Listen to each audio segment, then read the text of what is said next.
Imagine this, araw-araw kayong magka-chat, siya pa ang unang nagme-message minsan, napupuyat kayong magkausap, nagdi-date, nagtatawanan. Minsan nga, ikaw pa ang iniisip niyang kausapin kapag may problema siya. Tapos isang araw, bigla na lang, wala, hindi na nag-reply, hindi na nag-view ng stories mo, hindi na sumasagot sa tawag, at ang mas masakit, wala man lang paliwanag. Doon nagsisimula ang tanong na paulit-ulit umiikot sa isip ng maraming lalaki. Anong ginawa kong mali? Pero paano kung sabihin kong hindi laging ikaw ang dahilan? At kung paano kung sabihin kong hindi rin laging may isang simpleng sagot kung bakit nangyayari ang ghosting? Ayon sa relationship psychology, attachment theory at experiences ng libu-libong tao, ang ghosting ay isa sa pinaka-komplikadong behavior sa modern dating. At isang mahalagang paalaala bago tayo magsimula, hindi lahat ng babae ay nanggo-ghost. At kahit nangyari man ito sa'yo, hindi ibig sabihin na ito ang eksaktong dahilan. Ang bawat tao at bawat relasyon ay magkakaiba. Pero may mga common patterns na paulit-ulit lumalabas sa psychology research sa mga relationship experts at maging sa totoong karanasan ng maraming tao. Sa video na ito, hindi natin sisihin ang babae, hindi rin natin sisihin ang lalaki. Ang goal natin ay maintindihan kung bakit may mga pagkakataong nawawala ang interes ng isang tao at kung ano ang pwede nating matutunan dito. Ano ba ang ghosting? Sa madaling salita, ghosting ay kapag ang isang tao ay bigla na lang pinuputol ang communication ng walang explanation. Walang goodbye, walang sorry hindi na tayo compatible, walang ayoko na. Bigla na lang, parang multo, nandyan kahapon, tapos ngayon wala na.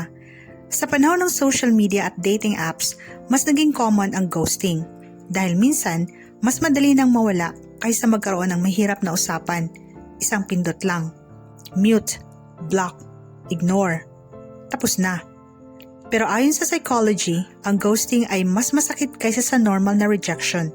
Hindi dahil sa pagkawala, kundi dahil sa kawalan ng closure.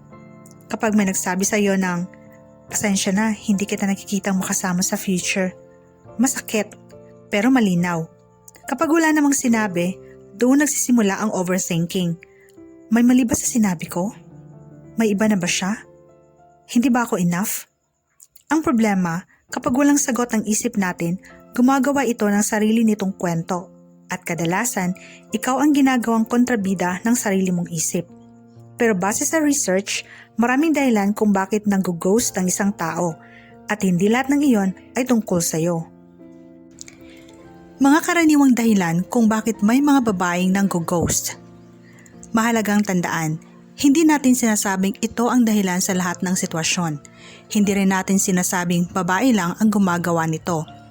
Pero ito ang mga pinakakaraniwang pattern na lumalabas sa relationship psychology at human behavior.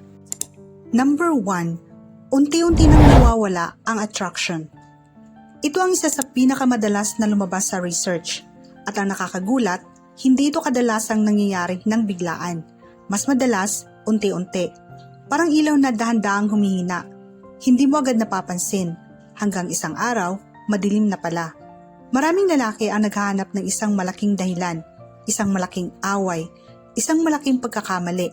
Pero ayon sa relationship experts, mas madalas na accumulation ito ng maliliit na bagay. Unti-unting nawawala ang excitement. Unti-unting nababawasan ang emotional connection. Unti-unting nawawala ang curiosity. At ang masakit, posible pa rin nagkikare siya sa'yo, pero hindi na niya nararamdaman ang romantic attraction. Dito pumapasok ang isang bagay na madalas paghaluin ng mga tao. Magkaiba ang care at attraction. Pwede kang respetuhin ng isang tao, pwede ka pa rin niyang ipagdasal, pwede ka pa rin niyang gustuhin maging masaya, pero hindi ibig sabihin noon gusto ka pa rin niyang makarelasyon. Mga posibleng signs. Mapapansin mong ikaw na lang ang laging nag-i-initiate ng conversation. Mas maikli na ang replies niya. Hindi na siya nagtatanong tungkol sa araw mo. Hindi na siya excited makita ka. At parang ikaw na lang ang nagdadala ng buong conversation. Isa o dalawang beses, normal lang. Pero kung pattern na ito, maaaring sinyalis itong humihina na ang emotional connection. Number 2. Iniiwasan niya ang mahirap na usapan. Hindi lahat ng tao ay marunong makipag-break. Hindi lahat komportable magsabi ng ayoko na. Para sa ilang tao, mas madaling umiwas, mas madaling hindi na lang mag-reply, mas madaling mawala. Sa psychology, tinatawag itong conflict avoidance. Hindi ibig sabihin tama ito, pero nangyayari ito. May mga taong takot makasakit. May mga taong hirap humindi. Mayroon ding emotionally immature pa at hindi alam kung paano mag-end ng relationship ng maayos. Kaya imbes na magsabi, pinipili na lang nilang manahimik. At ang katahimikang iyon, nagiging ingay sa isip ng taong iniwan. Number 3. Maaari nakagitan siya ng mas compatible. Ito ang isa sa pinakamahirap tanggapin. Pero hindi ibig sabihin nito na may mas gwapo o mas mayaman. Minsan, mas compatible lang talaga. Isa ito sa pinakamalaking natutunan ng relationship psychology. Magkaiba ang chemistry at compatibility. Pwedeng sobrang saya ng umpisa, sobrang lakas ng attraction, pero habang tumatagal, lumalabas ang differences. Magkaiba ng values, magkaiba ng communication style, magkaiba ng goals, at doon nagsisimulang humina ang relasyon. Minsan, hindi ka ang problema, hindi lang talaga kayo ang tamang kombinasyon. Number 4. Hindi siya emotionally available. May mga taong gusto ng relasyon, pero kapag nagsisimula ng maging seryoso, bigla silang umatras. Hindi dahil may ginawa kang mali, kundi dahil nahihirapan silang maging emotionally vulnerable. Ayon sa attachment psychology, may mga taong gusto ang closeness, pero natatakot din dito. Habang lumalalim ang emotional connection, mas gusto nilang lumayo. Hindi ito excuse para mang-ghost, pero isa ito sa mga posibleng dahilan kung bakit may mga taong bigla na lang nawawala kahit mukhang okay naman ang lahat. At ito rin ang dahilan kung bakit minsan hindi sapat ang pagiging mabait o malaga. Kung ang isang tao ay hindi pa handang maging emotionally available, mahirap bumuo ng healthy relationship. Number 5. Akala niya mas hindi masakit ang manahimik. Mukhang kakaiba ito, pero lumabas ito sa maraming discussions at psychology articles. May mga taong naniniwalang mas less painful ang hindi na lang mag-reply kaysa sabihin ang katotohanan. Iniisip nila, mas masasaktan siya kapag sinabi kong ayoko na. Kaya ang pinipili nila, silence. Ang problema, research shows na ang kawalan ng explanation ay kadalasang mas masakit kaysa sa rejection mismo. Kapag malinaw ang rejection, masakit, pero may katapusan. Kapag ghosting, nananatiling bukas ang tanong. At habang bukas ang tanong, patuloy ring gumagawa ng sagot ang isip mo. Madalas, mga sagot na hindi naman totoo. Number 6. May sarili siyang pinagdadaanan. Isa rin ito sa paulit-ulit na lumabas sa research at maging sa mga personal experiences ng maraming tao. Hindi lahat ng ghosting ay tungkol sa dating. May mga taong biglang nawawala dahil sa trabaho, burnout, mental health, problema sa pamilya, financial stress, o personal crisis. Hindi nito ginagawang tama ang ghosting. Pero ipinapaalala nitong hindi lahat ng pagkawala ay tungkol sa value mo bilang partner. Minsan, may laban silang hindi mo nakikita. Number 7. Gusto lang niyang protektahan ang sarili niya. Ito ang pinakamahalagang exception. May mga pagkakataon na ang ghosting ay ginagawa para sa sariling kaligtasan o boundaries. Halimbawa, kapag nakakaranas ang isang tao ng harassment, manipulation, paulit-ulit na disrespect, o pakiramdam niyang hindi na siya safe. Sa ganitong sitwasyon, hindi obligasyon ng kahit sino na magbigay pa ng paliwanag bago umalis. Kaya mahalagang tandaan, hindi lahat ng ghosting ay pare-pareho. May ghosting na bunga ng emotional immaturity, may ghosting na bunga ng pagkawala ng attraction, at mayroon ding ghosting na bunga ng pagprotekta sa sarili. Ang challenge, hindi natin palaging malalaman kung alin doon ang totoong dahilan. At doon pumapasok ang pinakamahalagang tanong. Hindi, paano ko siya mapapabalik? Kundi, ano ang pwede kong matutunan dito? At doon natin sisimulan ang susunod na bahagi ng video. Mga behavior na maaaring makaapekto sa attraction. Ngayon, kung napansin mo, sa unang bahagi ng video, hindi natin agad sinisi ang lalaki. Dahil ang totoo, hindi lahat ng ghosting ay kasalanan ng taong nag-ghost. May mga pagkakataong tungkol ito sa timing, sa compatibility, sa emotional maturity, o sa personal na sitwasyon ng kabilang tao. Pero, may mga behavior din na paulit-ulit lumalabas sa relationship psychology bilang mga bagay na maaaring makapagpahina ng attraction sa paglipas ng panahon. Hindi ibig sabihin na kapag ginawa mo ang isa sa mga ito, siguradong i-ghost ka. At hindi rin ibig sabihin na ito ang dahilan sa bawat sitwasyon. Pero kung gusto mong magkaroon ng mas healthy na relationships sa hinaharap, magandang pag-aralan ang mga ito. Una, kapag naging center na ng mundo mo ang isang tao, natural lang ang ma-in love, natural lang ang gustong makasama ang taong gusto mo. Pero may malaking pagkakaiba ang pagmamahal at pagdepende. May mga lalaki na kapag nagkaroon ng taong gusto, unti-unti nilang kinakalimutan ang sarili nilang buhay.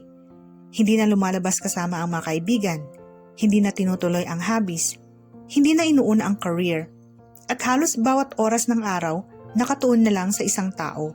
Sa una, maaaring sweet ito, pero habang tumatagal, pwede itong maging emotionally draining.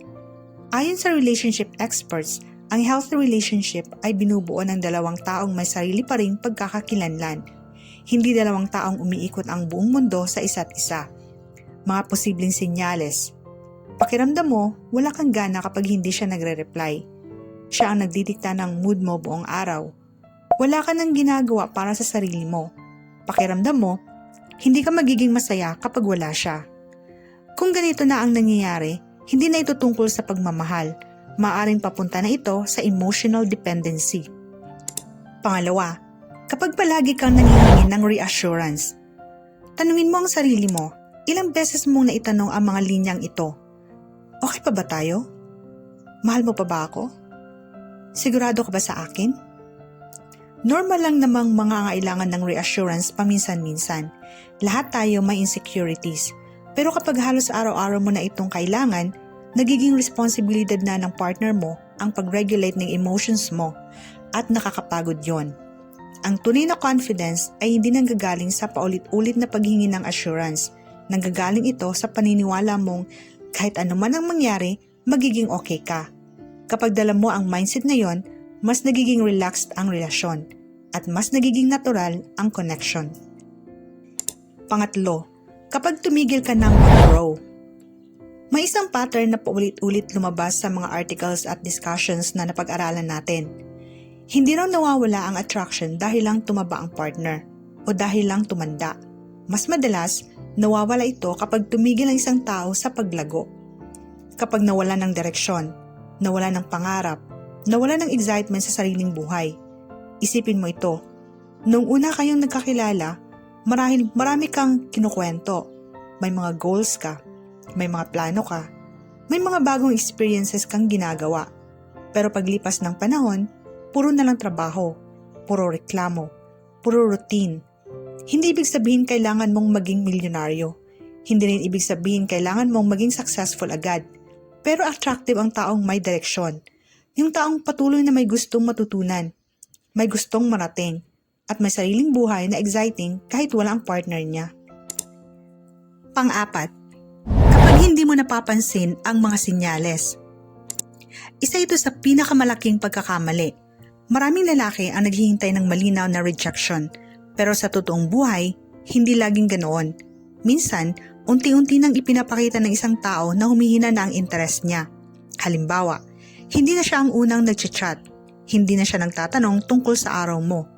Madalas nang kinakancel ang plans. Mas maikli ang conversations. Hindi na siya gaanong present kapag magkasama kayo. At ang nagiging instinct ng iba, mas lalo pang humabol. Mas maraming messages, mas maraming tawag, mas maraming paliwanag. Pero ayon sa relationship experts, kapag humihina na ang attraction, ang sobrang paghabol ay kadalasang hindi nakakatulong. Hindi dahil masama kang tao, kundi dahil ang attraction ay hindi napipilit. At minsan, ang pinaka-mature na magagawa mo ay tanggapin ang mga senyales kahit masakit. At panglima, kapag nawawala ang emotional connection, maraming tao ang iniisip na ang relasyon ay nabubuhay lang sa pagmamahal. Pero ayon sa psychology, isa sa pinakamahalagang sangkap ng long-term attraction ay emotional connection. Ano ba ang ibig sabihin nito? Pakiramdam ng isang tao na naririnig siya, naiintindihan siya, ligtas siyang maging totoo. Kapag ang bawat usapan ay nauuwi sa pagtatalo, kapag hindi na kayo marunong makinig sa isa't isa, kapag pareho na lang kayong sumasagot pero walang tunay na nakikinig, unti-unting humihina ang emotional connection. At kapag nangyari iyon, madalas sumusunod na rin ang pagkawala ng attraction. Ano ang dapat mong gawin kapag ginost ka? Ngayon, ito na marahil ang pinaka-practical na bahagi ng video. Ano nga ba ang dapat gawin kapag bigla ka nalang iniwan sa katahimikan? Una, huwag kang maghabol ng paulit-ulit. Natural lang ang gustong malaman ang dahilan. Natural lang ang gustong humingi ng closure. Pero kung nakapag-follow up ka na ng 1 o 2 beses at malinaw ng pinili niyang huwag sumagot, hayaan mo na. Hindi dahil wala kang pakialam, kundi dahil may respeto ka rin sa sarili mo. May isang katotohanang mahirap tanggapin. Minsan, ang hindi pag-reply ay reply na rin. Pangalawa, huwag mong akuin agad ang lahat ng sisi. Ito ang ginagawa ng maraming tao. Kapag nag-ghost, iniisip agad, hindi siguro ako enough. May mali talaga sa akin. Pero base sa lahat ng research na tiningnan natin, hindi ganoon kasimple ang relationships. Maaring may mga bagay kang pwedeng i-improve at magandang pag-isipan iyon. Pero hindi ibig sabihin na ikaw ang dahilan sa lahat ng nangyari. May mga bagay na wala na sa kontrol mo at kailangan din nating tanggapin iyon. Pangatlo, gamitin ito bilang pagkakataon para mag-reflect. Imbes na paulit-ulit mong tanungin, bakit niya ako ginost? Subukan mong itanong, ano ang natutunan ko sa experience na ito? Mas naging emotionally dependent ba ako? May mga red flags ba akong hindi pinansin? Nagkulang ba ako sa communication? O baka naman, wala lang talaga kaming compatibility. Hindi lahat ng relasyon ay meant to last at hindi lahat ng pagtatapos ay nangangahulugang failure. Pang-apat, mag-invest sa sarili mo. Ito ang bahagi na may control ka. Hindi mo kontrolado ang feelings ng ibang tao, pero kontrolado mo ang sarili mong buhay. Mag-aral ng bagong skill, magbasa ng libro, mag-gym, ayusin ang career, palawakin ang circle of friends, magkaroon ng hobbies. Hindi para mapagselo siya, hindi para patunayan na mali siya, kundi dahil deserve mong magkaroon ng mas magandang buhay kahit wala siya. Panghuli, mag-move on ng may self-respect. Hindi lahat ng tanong ay masasagot at hindi lahat ng sugat ay magkakaroon ng closure. Minsan, kailangan mong tanggapin na maaaring hindi mo na malalaman ang totoong dahilan. At okay lang yon. Dahil ang halaga mo bilang tao, hindi nakadepende sa taong piniling umalis.